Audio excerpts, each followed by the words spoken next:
एक समय की बात है। एक गांव में माधव नाम का एक गरीब पंडित रहता था। माधव का इस दुनिया में कोई नहीं था, इसलिए पेट भरने की उसे कोई विशेष चिंता नहीं थी। किसी भी घर से उसे मुट्ठी भर आटा या चावल मिल जाता था। उसे बनाकर वह अपना गुजारा कर लेता था। माधव की जिंदगी इसी तरह से गुजर रही थी। अचानक एक दिन वह सोचने लगा कि धीरे धीरे मैं बुढ़ापे की ओर बढ़ रहा हूँ। अभी तो मैं लोगों के घर जाकर पूजा पाठ करके अपना पेट भर लेता हूँ, लेकिन जब मैं बूढ़ा हो जाऊंगा तब मेरा क्या होगा। अब इस दुनिया में मेरा कोई नहीं है जो मेरा ख्याल रखेगा। मेरे बुढ़ापे में मुझे कौन बैठाकर खिलाएगा, किसके सहारे मैं जिंदा रहूंगा, कौन मेरा ख्याल रखिएगा। इसलिए मेरी भलाई इसी में है कि मैं आज से ही अपने भविष्य के बारे में सोचना आरंभ कर दूं, वरना बुढ़ापे में दर बदर की ठोकरें खानी पड़ेगी। यह सोचकर पंडित माधव अगले ही दिन से भोर होते ही घर से निकल जाता था और पूरा पूरा दिन एक दरवाजे से दूसरे दरवाजे जाकर पूजा पाठ करता, पूजा पाठ कथा आदि काम करने लगा। उसके बदले में उसे जो भी धन या अनाज मिलता था वह उसे घर ले आता। जितना अनाज वह खा सकता था वह पका लेता, बाकी अनाज को संभाल कर रख देता। जब उसके पास काफी सारा अनाज इकट्ठा हो जाता तो वो उसे बाजार में बेच देता। इस तरह से बचत करते हुए कुछ महीनों के पश्चात उसके पास 1000 स्वर्ण मुद्राएं इकट्ठी हो चुकी थी। लेकिन पंडित माधव ने अपने कार्यों में कोई कमी ना आने दी। वह रोज यजमान के यहाँ पर जाता और पूजा पाठ करता। एक दिन की बात है, वह किसी यजमान की तलाश करता हुआ एक दूसरे गांव में चला जा रहा था कि तभी एक बुढ़िया की दृष्टि पंडित जी पर पड़ी। बुढ़िया सोचने लगी, अरे पंडित जी, क्यों ना मैं इनसे ही हवन करवा लूं, हो सकता है ये सस्ते में अर्थात कम रुपए में तैयार हो जाए। जैसे ही पंडित जी बुढ़िया के घर के सामने से गुजरे, बुढ़िया ने आवाज लगाकर कहा, पंडित जी महाराज, जरा एक क्षण के लिए मेरी भी सुनते जाइए। कहो माई, क्या कष्ट है तुम्हें, मेरे योग्य कोई कार्य है तो बताओ। बुढ़िया माई ने कहा, पंडित जी, कुछ दिनों पहले मेरी गाय मर गई थी, क्या आप उसकी आत्मा की शांति के लिए मेरे यहाँ पर पूजा पाठ और हवन करवा सकते हैं? हाँ हाँ, क्यों नहीं, गौ माता की आत्मा की शांति के लिए पूजा पाठ करवाना तो मेरे लिए सौभाग्य की बात होगी। बुढ़िया ने कहा, लेकिन मैं आपको दान दक्षिणा में धन न दे सकूंगी। पंडित जी ने कहा, दान दक्षिणा की तुम चिंता ना करो माई, जो भी खुशी के साथ दोगी मैं स्वीकार कर लूंगा। तो ठीक है महाराज, आइए ये शुभ कार्य आज ही कर दीजिए तो अच्छा होगा। मैं अभी पूजा पाठ और हवन के लिए आवश्यक वस्तुओं का प्रबंध कर देती हूँ। ये कहकर बुढ़िया ने शीघ्र ही सारा प्रबंध कर दिया। सांझ तक जब सारा काम पूरा हो गया तब पंडित माधव ने अपना झोला संभाला और कहा, गौ माता की आत्मा की शांति के लिए तुमने जो कुछ भी किया उससे ईश्वर और गाय माता दोनों ही तुमसे प्रसन्न होंगे और तुम्हारा भला करेंगे। अब मैं अपने घर को वापस चलता हूँ, इसलिए तुम्हें श्रद्धा पूर्वक जो भी दान दक्षिणा देनी है दे दो अवश्य महाराज। कृपया करके बाहर चलिए। झोपड़ी के बाहर आकर बुढ़िया एक बछड़ी को अपने साथ ले आई और पंडित जी की ओर बढ़ाते हुए बोली, आप दक्षिणा में इस बछड़े को ले जाइए महाराज। जिस गाय माता की आत्मा की शांति के लिए आपने इतना कुछ किया है, यह उसी का बछड़ा है। इसके जन्म देने के साथ ही वह गाय मर गई, लेकिन मैं इस बछड़े का क्या करूंगा माई? पंडित जी, आप इसे पालिए, यह बड़ा हो, एक दिन यह आपके अवश्य ही काम आएगा। इसके सिवाय आपको दक्षिणा में देने के लिए मेरे पास कुछ नहीं है और इसके खाने पीने का बोझ उठाना भी मेरे बस के बाहर की बात है। मैं बुढ़िया स्वयं अपना गुजारा नहीं कर सकती, अपना पेट नहीं भर सकती, तो इसके पेट कहाँ से भर पाऊंगी? पंडित जी, मुझ गरीब की अवस्था पर रहम कीजिए और कृपा करके दक्षिणा में इसे ग्रहण कर लीजिए। बुढ़िया की बात सुनकर पंडित जी सोच में पड़ गए, क्यों ना मैं इसे ग्रहण कर ही लूं, मैं अकेला ही रहता हूँ, ये बछड़ा साथ में रहेगा तो इसकी देखभाल करने में मेरा मन भी लगा रहेगा। यजमान से थोड़ा बहुत घास फूस इसके लिए भी मांग लिया करूंगा। वैसे भी मिली हुई चीज को हाथ से जाने नहीं देना चाहिए। बुढ़िया के पास इसके अलावा और कुछ भी नहीं। माई, तुम श्रद्धा पूर्वक मुझे दक्षिणा में ये बछड़ा दे रही हो तो मैं इसे स्वीकार करता हूँ, लाओ इसकी रस्सी मुझे दे दो, ईश्वर आपका भला करें। पंडित जी यह लीजिए रस्सी। और इस तरह से पंडित माधव उस बछड़े को लेकर अपने घर की ओर चल दिया। पंडित माधव बछड़े को अपने घर में ले आया और उसी दिन से उसका पालन पोषण करने लगा। वो रोज किसी भी यजमान की तलाश में जाने से पहले बछड़े को उचित चारा पानी खिला जाया करता था और संध्या को लौटते समय किसी से थोड़ी सी घास तो कभी किसी से थोड़ा सा भूसा ले जाया करता था, क्योंकि गांव में भूसे और घास की कोई कमी नहीं थी, इसलिए कोई भी बछड़े लायक चारा उसे देने में आनायानी नहीं करता था। इस तरह से उसके साथ साथ बछड़े को भी खाने पीने की कोई कमी नहीं रहती थी। समय बीतता गया और कुछ ही वर्षों में वो बछड़ा एक हट्टा खट्टा विशालकाय बैल बन चुका था। उस गांव में तो क्या, आसपास के भी कई गांव में उस बैल के जैसा कोई दूसरा बैल नहीं था। गांव के लोग जब बैल को देखते तो आपस में बातें करते, पंडित जी के बैल का तो कोई मुकाबला ही नहीं है। अरे भाई, होगा भी कैसे, हमारे पंडित जी ने इसे पाला पोसा है, अपनी परवाह ना करके उसे खिलाया पिलाया और उसकी देखभाल की मानो जैसे उनका पुत्र हो। माधव के बैल की चर्चा गांव के साहूकार के कानों तक भी पहुंच गई। साहूकार पशुओं की खरीद फरोख्त करता था, पशुओं की खरीद फरोख्त का काम भी करता था। उसके पास एक बहुत बड़ी पशुशाला थी जिसमें गाय बहन शादी के अलावा कई बैल भी थी।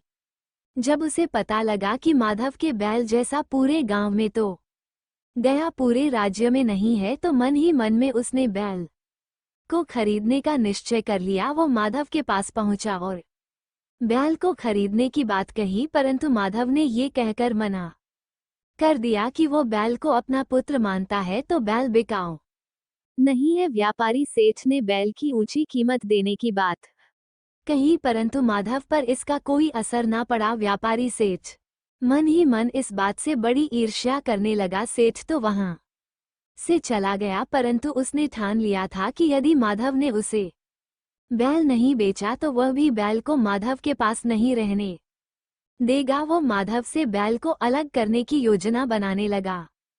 इस तरह से वो व्यापारी एक दिन राज्य के राजा के दरबार में गया और राजा से कहा, महाराज, आपकी गौशाला और पशुशाला में एक से बढ़कर एक गाय और बैल होंगे, परंतु मेरे गांव में एक ब्राह्मण माधव के पास जो बैल है उसका तो कहना ही क्या। इस तरह से उसने राजा को वो बैल खरीदने के लिए प्रेरित किया। व्यापारी जानता था कि ब्राह्मण माधव राजा को मना नहीं कर सकेगा, अतः सेठ की बातों से प्रभावित होकर राजा ने माधव को दरबार में बुलाया और उसका बैल खरीदने की बात कही, परंतु माधव ने किसी भी कीमत पर बैल बेचने से मना कर दिया। फिर क्या था, राजा को इस बात पर क्रोध आ गया। उसने तुरंत सैनिकों को आदेश दिया कि बैल को लाकर हमारी पशुशाला में बांध दिया जाए। राजा का आदेश का पालन किया गया और माधव से उसका बैल बलपूर्वक छीनकर राजा के पशुशाला में बांध दिया गया। राजा जब स्वयं पशुशाला में बैल को देखने आया तो वह भी बैल को देखकर आश्चर्यचकित था। सचमुच ऐसा सुंदर और बलवान बैल तो हमने आज तक नहीं देखा। उसने अपने सेवकों को आदेश दिया कि बैल का पूरा ख्याल रखा जाए और उसके खाने पीने का खास तौर पर ध्यान रखा जाए, परंतु यह क्या, राजा की पशुशाला में आते ही बैल ने खाना पीना छोड़ दिया। उसे अपने पुराने मालिक की बहुत याद आती थी। उधर माधव भी अपने बैल को याद करके दुखी रहता था। सेवकों ने बहुत ही प्रयास किए, परंतु बैल ने खाना पीना शुरू नहीं किया। ऐसी हालत को देखकर उन्होंने राजा को इस बात की सूचना दी। जब राजा को इस बात का पता चला तो वह भी हैरान था कि एक बैल भी ऐसा स्वामी भक्त हो सकता है कि अपने मालिक से अलग होकर वह दाना पानी छोड़ दे। आखिरकार राजा को इस बात का एहसास हो गया कि बैल को वापस ब्राह्मण माधव को सौंप देना चाहिए। उसने अगले दिन माधव को अपने महल में बुलाया और बोला, हे ब्राह्मण, तुम्हारा बैल तो तुमसे इतना प्रेम करता है कि उसने दाना पानी तक छोड़ दिया। मैं तुम दोनों के प्रेम में बाधा नहीं बनूंगा, इसलिए तुम अपना बैल वापस ले जाओ। राजा की बात सुनकर माधव फूला ना समाया और राजा को धन्यवाद देने लगा। माधव अपने बैल को वापस पाकर बहुत खुश था और बैल को लेकर वो अपने गांव की तरफ लौट गया। बैल भी अपने मालिक के पास आकर बहुत ही प्रसन्न था। उसने फिर से दाना पानी खाना शुरू कर दिया। अब तो माधव और उसके बैल के चर्चे और भी ज्यादा होने लगे। लोग उनका प्रेम देखकर कहने लगे कि भाई, लगता है कि दोनों का पिछले जन्मों का कोई साथ है। व्यापारी सेठ को जब पता चला कि उसकी योजना असफल हो गई है और माधव को उसका बैल वापस मिल गया है तो वो मन ही मन में जलने लगा। और एक दिन सुबह जब माधव अपने बैल को चारा डाल रहा था तो अचानक माधव को सुनाई दिया, मालिक, आप मेरा इतना ख्याल रखते हैं इसलिए मैं आपकी कष्ट दूर करना चाहता हूँ। ये सुनकर माधव कुछ ठिठक सा गया।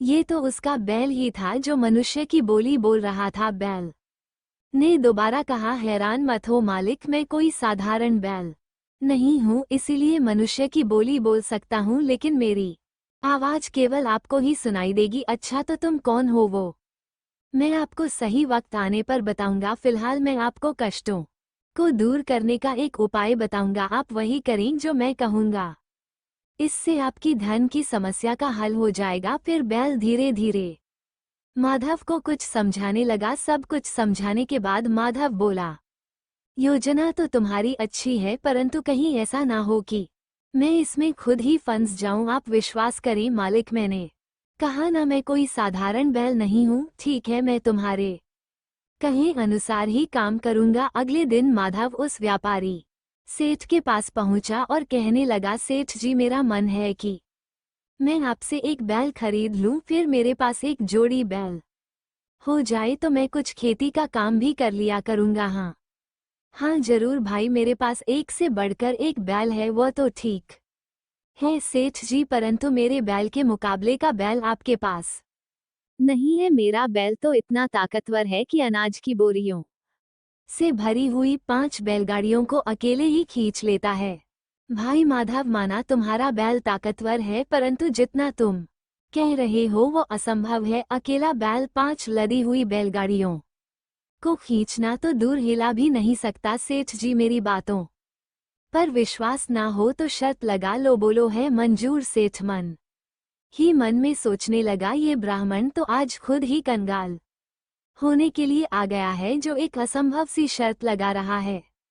सेठ बोला, ठीक है, तो शर्त ये रही कि अगर तुम्हारे बैल ने ये कारनामा कर दिया तो मैं तुम्हें 15,000 स्वर्ण मुद्राएं दूंगा, और अगर वो नहीं कर पाया तो तुम्हें मुझे 12,000 स्वर्ण मुद्राएं और अपना बैल भी देना होगा। बोलो, मंजूर है? ठीक है, तो शर्त पक्की हुई। 2 दिन बाद पूरे गांव के सामने मेरा बैल ये कारनामा करके दिखाएगा। अगले 2 दिनों में पूरे गांव में ये बात फैल चुकी थी। ठीक 2 दिन बाद एक खुले मैदान में अनाज से भरी हुई बैलगाड़ियां बुलाई गई। सभी बैलगाड़ियों को एक के पीछे एक जोड़ दिया गया और माधव के बैल को उनके आगे जोड़ दिया गया। लोगों की भीड़ ये कारनामा देखने के लिए बड़ी ही उत्सुक हो रही थी। सभी की आंखें बैल पर गड़ी हुई थी। बैल ने जोर लगाना शुरू किया, परंतु गाड़ियां तो अपनी जगह से टस से मज न हुई। ये देखकर सेठ मन ही मन में बड़ा खुश हुआ। अभी कुछ ही क्षण बीते थे कि बैल ने एक बार फिर से पूरी ताकत लगाई। इस बार तो जैसे चमत्कार ही हो गया। बैल ने 5 गाड़ियों को खींचा और 1 कोस दूर तक खींच कर ले गया। ये देखकर लोगों ने दांतों तले उंगलियां दबा ली। सभी बैल की ताकत की वाहवाही करने लगे। सभी के सामने सेठ ने बड़े ही दुखी मन से 15,000 स्वर्ण मुद्राएं माधव को दे दी। स्वर्ण मुद्राओं की थैली लेकर माधव अपने घर आ गया, परंतु मन ही मन में सेठ को बड़ा ही क्रोध आ रहा था। उसी रात को सेठ अपने कुछ लोगों को लेकर